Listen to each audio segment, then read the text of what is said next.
Aquella noche había una tormenta bastante fuerte. No era nada realmente peligroso, pero sí lo suficiente como para que todo el mundo se quedara en casa el resto del día. Yo soy de esas personas que disfrutan las noches de lluvia, incluso las tormentas. Hay algo en el sonido del agua golpeando las ventanas y en el retumbar de los truenos que siempre me ha hecho sentir cómodo, abrigado, casi protegido dentro de mi propia casa.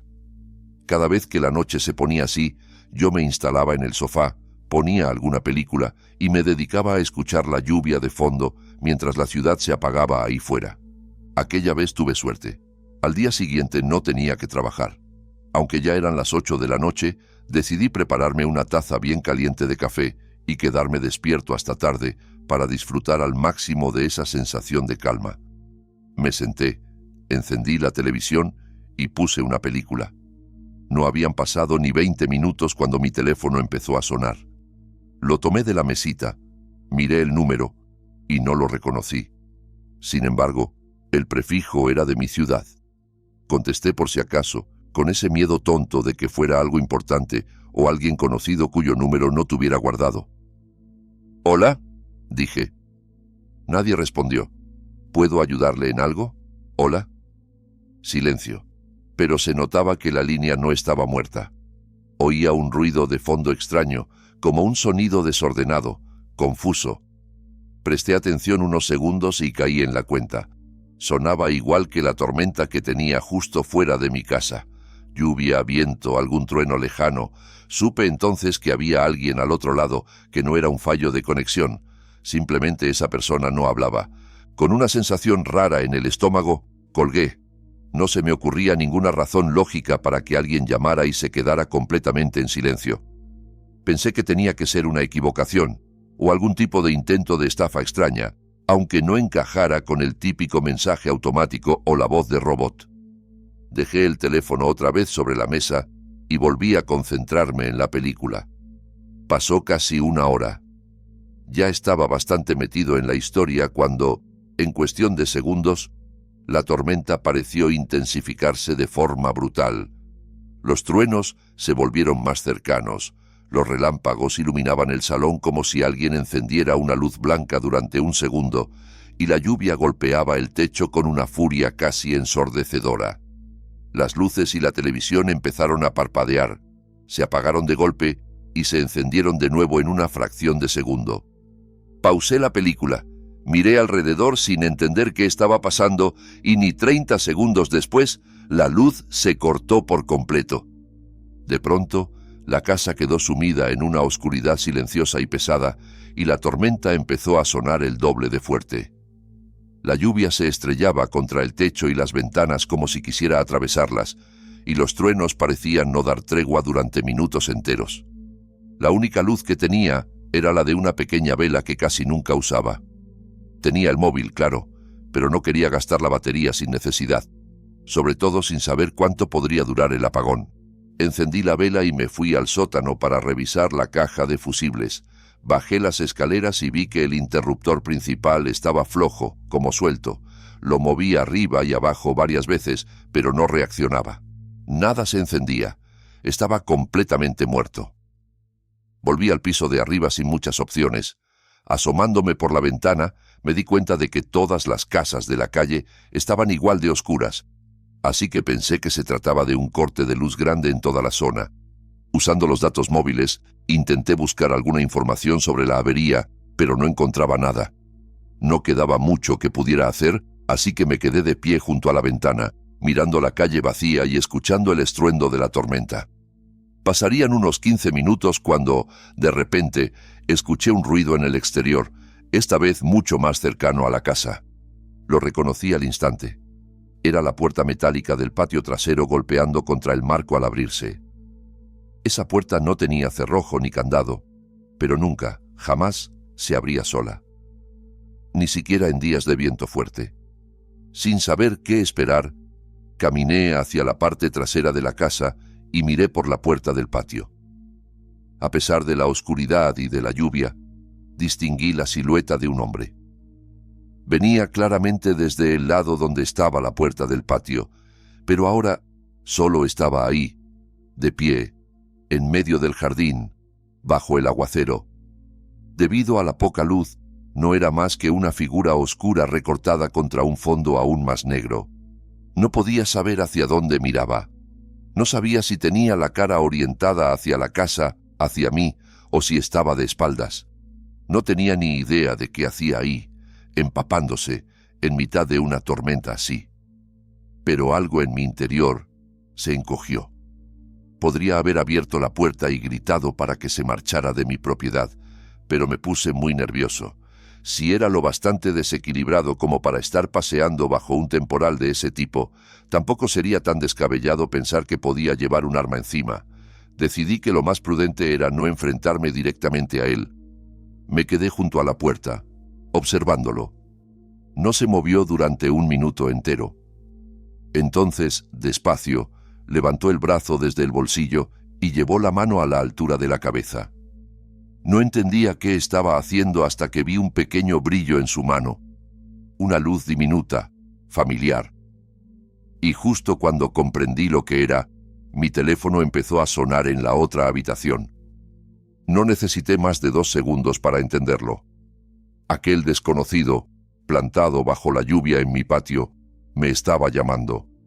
Por eso, en la llamada anterior, se oía la tormenta de fondo mientras nadie hablaba. Solo que esa llamada había sido casi 1 hora antes.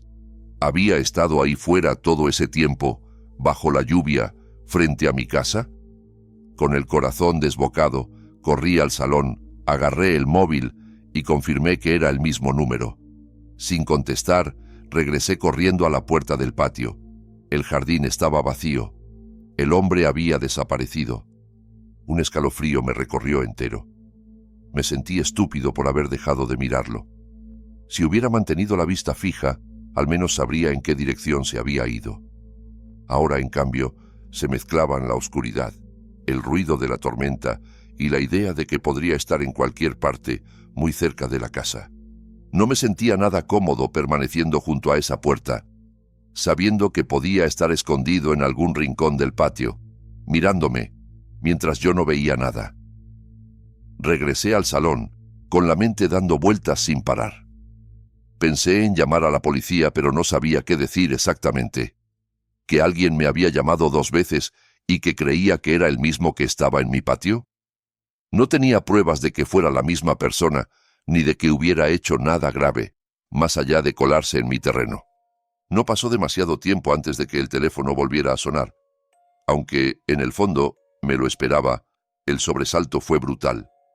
Estaba tan nervioso que incluso lo obvio me hacía saltar. Rechacé la llamada. Solo unos segundos después, alguien golpeó con fuerza la puerta principal. El móvil volvió a sonar mientras los golpes seguían retumbando en la madera. Eran golpes pesados, secos, que hacían vibrar las paredes de la casa.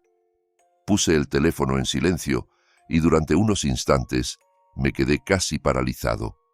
No hice nada. Lo sé, suena estúpido, pero nunca había estado en una situación así. Sumado a la tormenta, al apagón y a la figura desapareciendo en la oscuridad, todo se sentía tan irreal que mi cerebro tardó en reaccionar.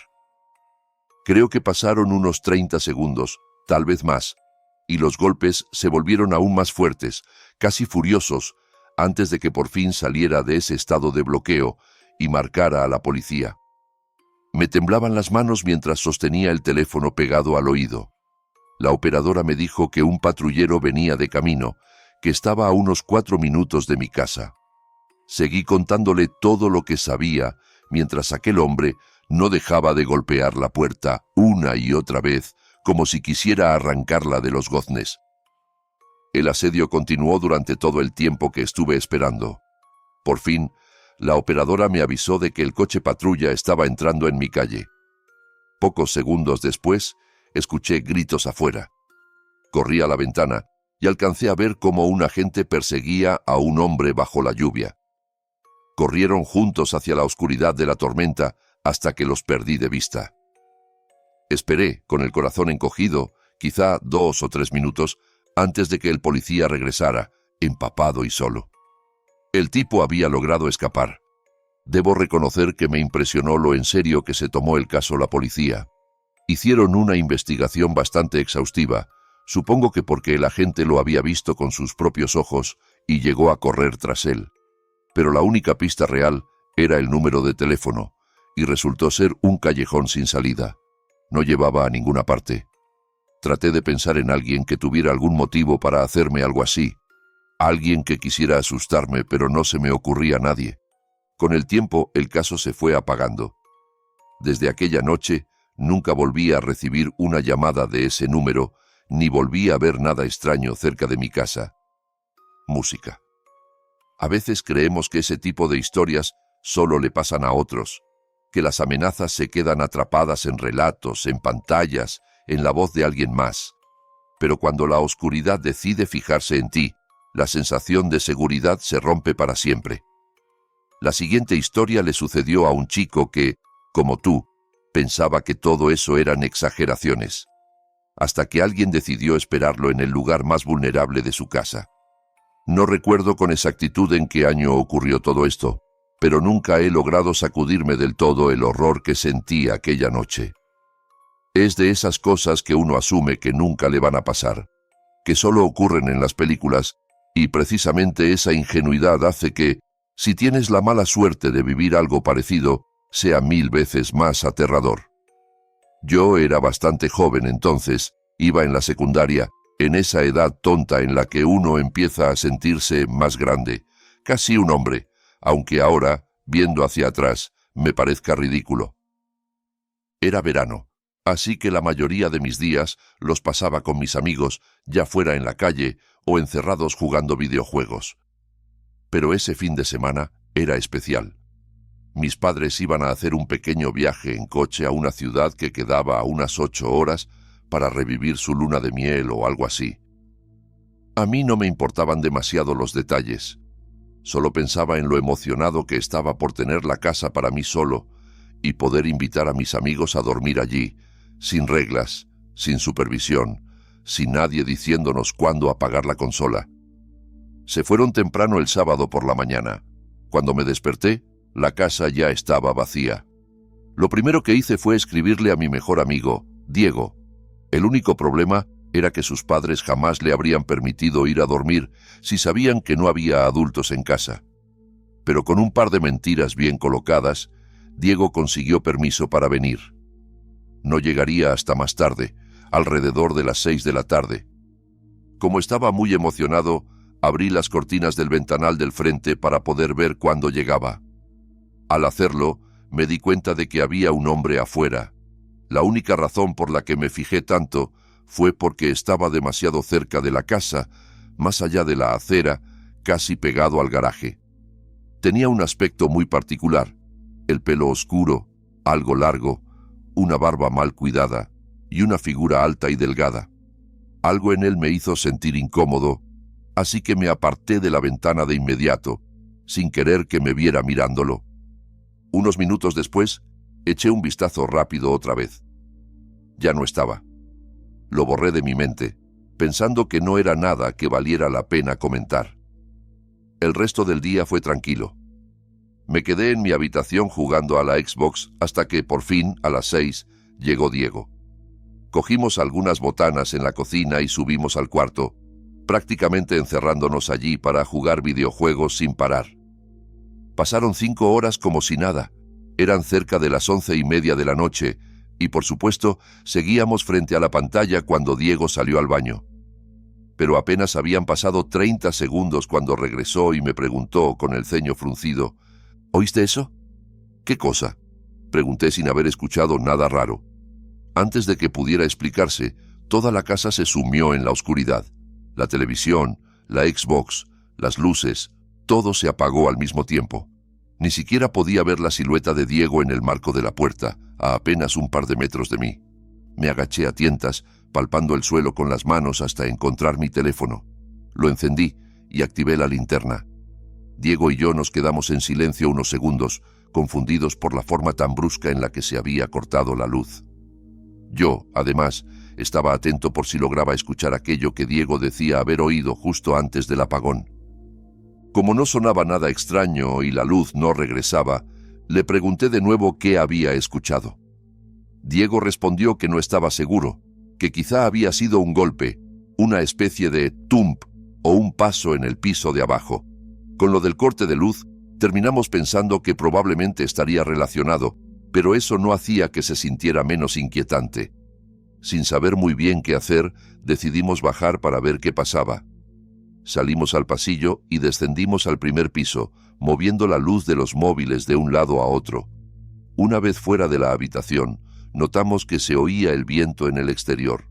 No era nada exagerado, pero lo suficiente como para pensar que quizá una racha fuerte habría causado algún problema, aunque, siendo sinceros, seguramente solo estábamos buscando algo a lo que culpar. Ninguno de los dos tenía mucha idea de cómo se suponía que debíamos manejar esa situación. Yo sabía que en el sótano había una caja de electricidad desde la que se podía comprobar o reactivar la luz, pero no tenía muy claros los detalles y me daba cierto miedo tocar algo que no debía. Diego dijo que tal vez él podía revisar, así que lo llevé hasta la puerta del sótano. Lo extraño era que ya estaba abierta. Casi nunca bajaba nadie allí, porque el sótano no estaba terminado y solo se usaba para guardar cajas y trastos viejos. Sin embargo, con el viaje de mis padres, pensé que quizá habían bajado a buscar maletas o algo antes de irse. La puerta del sótano estaba hacia la parte trasera de la casa, así que yo no había pasado por allí en todo el día. El hecho de que estuviera abierta, justo en ese momento, hizo que todo resultara todavía más inquietante. Con las linternas del móvil encendidas, Diego fue delante por las escaleras de madera que crujían con cada paso, y yo lo seguí, sintiendo cómo el aire se volvía más frío a cada peldaño. El sótano no era muy grande, más bien un pasillo ancho con paredes de cemento y algunas cajas y objetos apilados a lo largo de un lado. La oscuridad era total. Todo lo que quedaba fuera del cono de luz de nuestras linternas era un negro absoluto y opresivo. Nos plantamos frente a la caja de electricidad. La tapa metálica estaba entreabierta. Diego la levantó un poco más y miró en silencio. Se notaba que, ahora que estábamos allí abajo, él también estaba nervioso. El interruptor principal, más grande que los demás, era el único que estaba en posición contraria al resto. No sabíamos qué significaba exactamente, pero, después de dudar un poco, lo subió.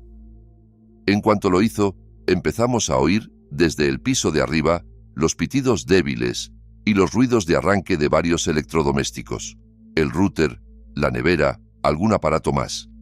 La electricidad había vuelto. Sin embargo, el sótano seguía en penumbra.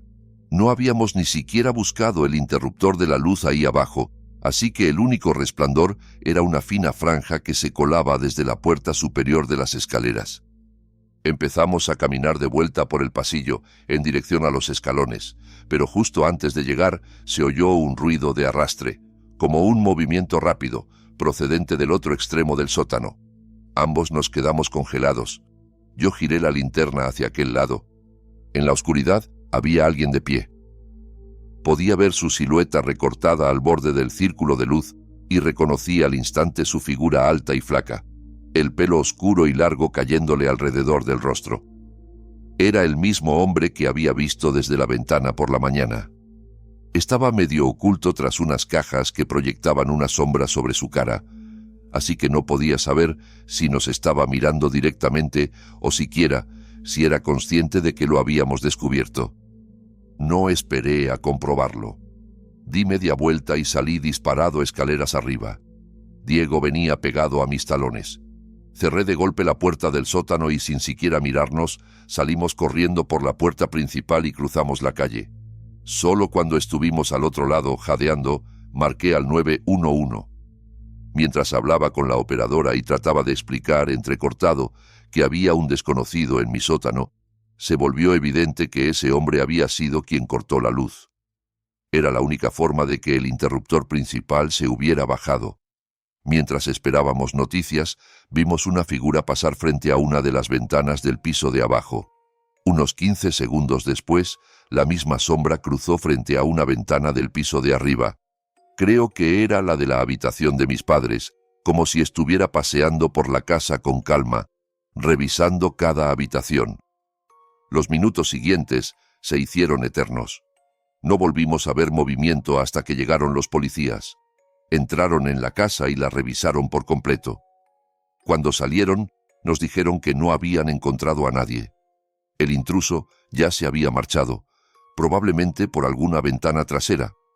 Por supuesto, llamaron a mis padres y hubo un montón de preguntas, regaños y preocupaciones, pero al final no se pudo sacar nada en claro. Lo peor de todo es pensar en las cosas que nunca sabré. ¿Cuánto tiempo llevaba ese hombre observando la casa, o incluso a mi familia, antes de decidir entrar? ¿Qué pretendía realmente apagando la luz y escondiéndose en el sótano? ¿Qué habría pasado si hubiéramos tardado más en bajar, o si yo hubiera estado solo esa noche? Afortunadamente, mis padres fueron lo bastante sensatos como para no restarle importancia a lo ocurrido. Poco después de aquella noche, nos mudamos de esa casa. Espero de verdad no volver a cruzarme jamás con ese hombre, aunque a veces, cuando el viento sopla fuerte y la luz parpadea, no puedo evitar imaginar que alguien, en algún sótano oscuro, está de pie, esperando a que otro hogar se quede completamente a oscuras. Música. Si después de escuchar esto piensas que el peligro solo se esconde en barrios tranquilos y casas de familia, será mejor que lo reconsideres. Hay lugares donde el silencio es absoluto, donde no hay vecinos cerca ni luces en la calle, y aún así, algo puede estar observándote entre los árboles. La próxima historia sucede lejos de cualquier ciudad, en una cabaña aislada. Y quizá, cuando termines de oírla, la idea de escaparte al bosque para desconectar ya no te cure el estrés, sino que te lo provoque.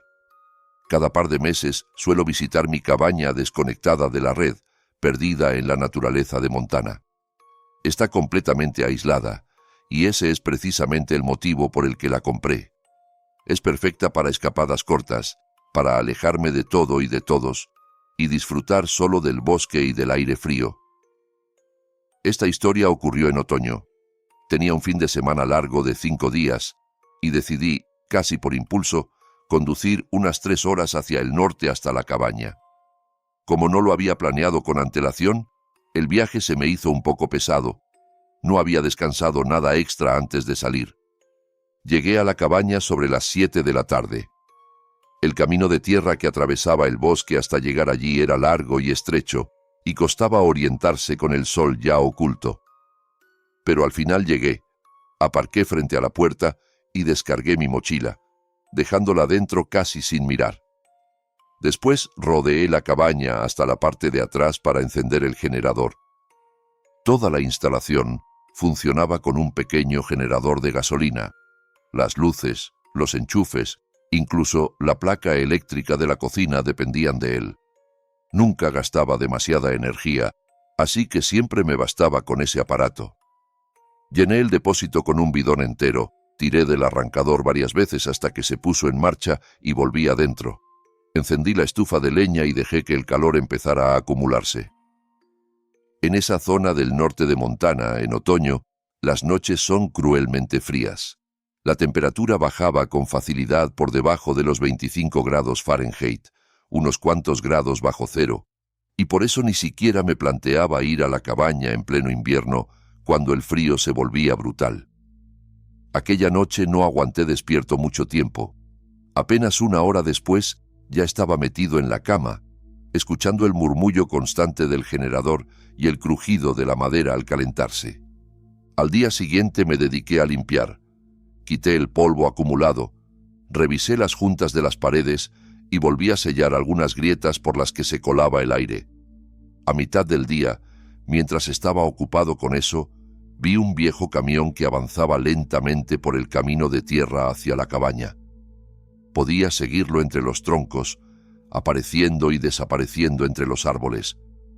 Cuando se acercó lo suficiente, se detuvo. Permaneció parado allí unos 5 minutos, con el motor al ralentí, sin que nadie se bajara ni hiciera ningún gesto. Luego, sin más, dio la vuelta y se marchó por donde había venido. No le di demasiadas vueltas. Supuse que se habrían equivocado de camino y que tendrían otra cabaña en los alrededores. En esos bosques no era raro encontrar pequeñas construcciones dispersas. Ya de noche, Alrededor de las 10, me apeteció disfrutar un rato del aire libre y encendí una fogata en el porche delantero. Así, además, le daba tiempo a la estufa de leña para calentar bien la cabaña antes de irme a dormir. Cogí unos iniciadores de fuego que había dejado allí meses atrás. Eché un par de troncos en el pequeño brasero del porche y los prendí. El crepitar del fuego y el olor a madera quemada se mezclaron con el silencio profundo del bosque. Al principio fue agradable, como siempre. La oscuridad extendiéndose en todas direcciones, las ramas moviéndose suavemente, algún crujido lejano, quizá de un animal. No habían pasado ni 10 minutos cuando la luz del porche se apagó de golpe. Miré hacia la puerta y vi que todas las luces de la cabaña estaban apagadas. Solo quedaba el brillo anaranjado, muy tenue, de la estufa de leña al fondo del salón. Fue entonces cuando me di cuenta de que faltaba algo más. El sonido constante del generador. Ya no se oía. Se había detenido. Molesto rodeé la cabaña hasta la parte trasera.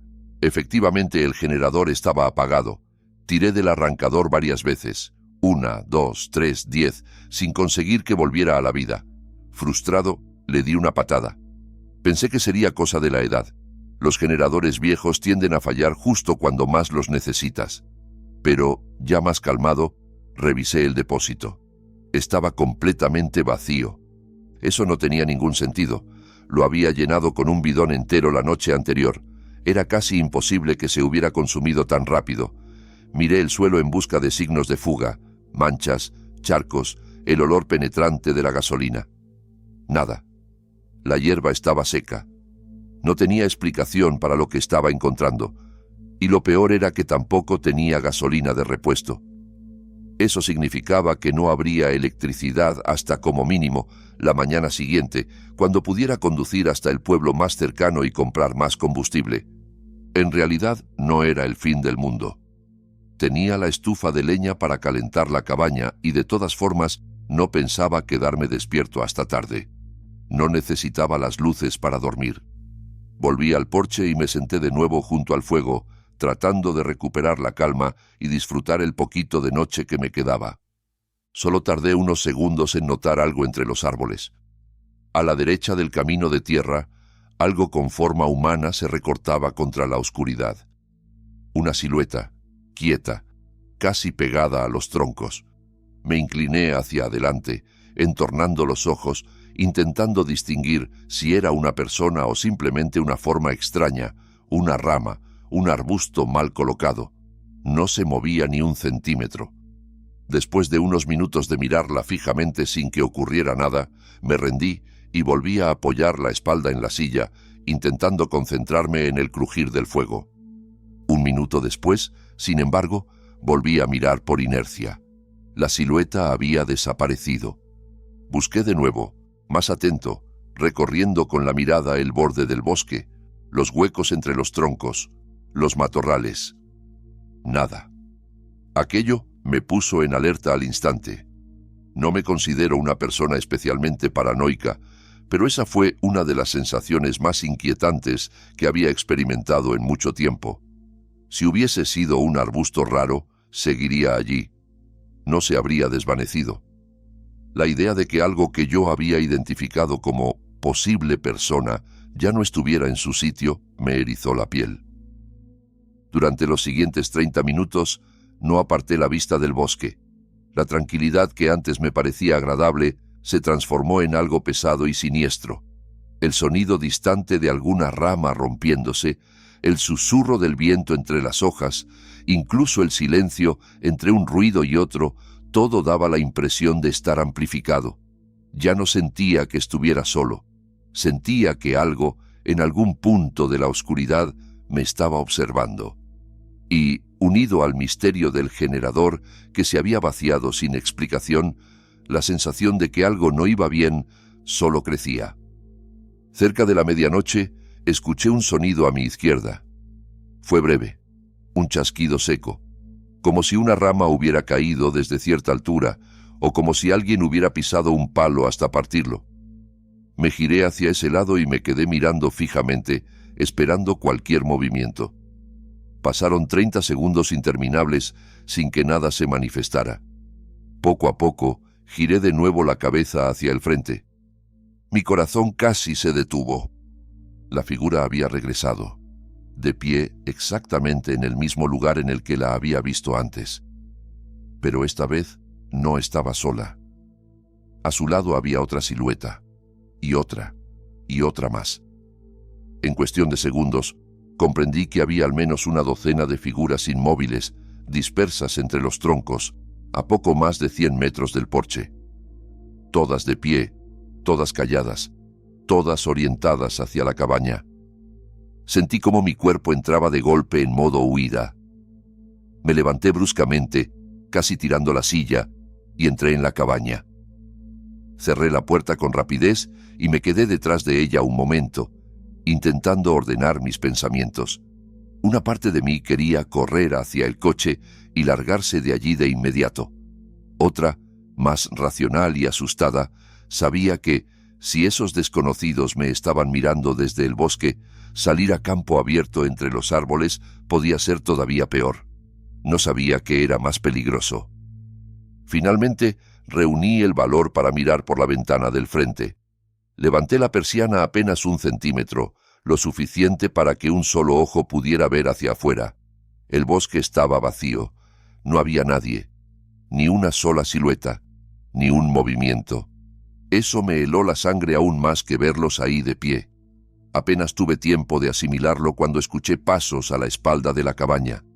Varios, lentos, pesados. Podría jurar que distinguí 4 o 5 pisadas claras, pero perfectamente podrían haber sido más. Cerré de golpe las persianas de la ventana y me quedé inmóvil en la oscuridad, solo con el resplandor del fuego de la estufa. Escuché cómo esas personas, porque tenían que ser personas, rodeaban la cabaña. No se dispersaron, no se colocaron en diferentes puntos. El sonido de las pisadas se mantenía compacto, como si se movieran en grupo, todos juntos. El eco de sus botas se acercó por fin al porche del frente. Cada paso sobre la madera sonaba demasiado cerca. Sentí que dejé de respirar cuando se detuvieron justo al otro lado de la puerta. De verdad pensé que ahí terminaba todo para mí. Lo más perturbador era que, a pesar de ser varios, nadie hablaba. Ni susurros, ni órdenes, ni risas nerviosas. Nada. Solo el crujido de la madera bajo sus pasos. Sin embargo, por la forma en la que se habían movido antes, desde el bosque hasta la parte trasera y luego al frente, se notaba que actuaban de forma coordinada, casi como si siguieran un plan. ¿Qué clase de grupo se mueve así, en mitad de la noche, en medio de la nada, sin decir una sola palabra? Pasaron minutos eternos. Los imaginaba parados al otro lado de la puerta, escuchando, esperando a que yo cometiera algún error. El tiempo se deformó. 5 minutos parecían 15, y 15, 1 hora. Cuando calculé que ya habrían pasado al menos 10 minutos, tomé una decisión desesperada. Tenía que saber si seguían ahí, si iban a entrar, si me estaban esperando. Me acerqué a la ventana con pasos tan silenciosos como pude, notando cada crujido del suelo como un grito. Levanté la persiana solo lo justo para asomarme con un ojo. El porche estaba vacío. No había nadie. No los había oído marcharse. No había escuchado pasos alejándose, ni el crujido de las tablas, ni el roce de botas bajando los escalones. Nada. Era como si se hubieran desvanecido. No me tomé ni un segundo más para pensarlo. Agarré las llaves del coche y nada más. Ni ropa extra, ni mochila, ni provisiones. Abrí la puerta, atravesé el porche y corrí hacia el vehículo con la sensación constante de que, en cualquier momento, algo iba a surgir de entre los árboles para interceptarme. Subí, encendí el motor y empecé a avanzar por el camino de tierra. Durante todo el trayecto a través del bosque, estuve convencido de que me estaban esperando más adelante. El camino era estrecho y estaba rodeado de árboles por ambos lados. Bastaría con que hubieran derribado un tronco para bloquear la salida o que se plantaran en mitad de la ruta, obligándome a detenerme. Pero no vi nada. Solo la oscuridad, el haz de luz de los faros y el polvo levantándose tras el coche. Al final, Conseguí salir del bosque sin cruzarme con nadie. No sé con certeza qué fue lo que viví esa noche en la cabaña. Un grupo de personas moviéndose en silencio entre los árboles, apareciendo y desapareciendo sin hacer ruido, drenando la gasolina del generador y rodeando la cabaña sin decir una palabra. Y luego, simplemente, se van, sin intentar forzar la puerta, sin romper ventanas, sin hacer nada más. No tiene sentido. No sé qué estaban intentando hacer, ni si solo estaban jugando conmigo, ni si cambiaron de idea a último momento. No tengo respuestas. Desde entonces no he vuelto a esa cabaña, pero, siendo el dueño, sé que tarde o temprano tendré que regresar. Y, si te soy sincero, me aterra pensar qué podría encontrar cuando lo haga. Música. Si estas historias te dejaron inquieto, si ahora miras de reojo la oscuridad de tu habitación o el pasillo en silencio, deja tu like antes de apagar la pantalla. Suscríbete si te atreves a seguir escuchando más relatos como estos, y cuéntame en los comentarios cuál de estas historias te puso más nervioso o si alguna vez has vivido algo que todavía te da miedo recordar.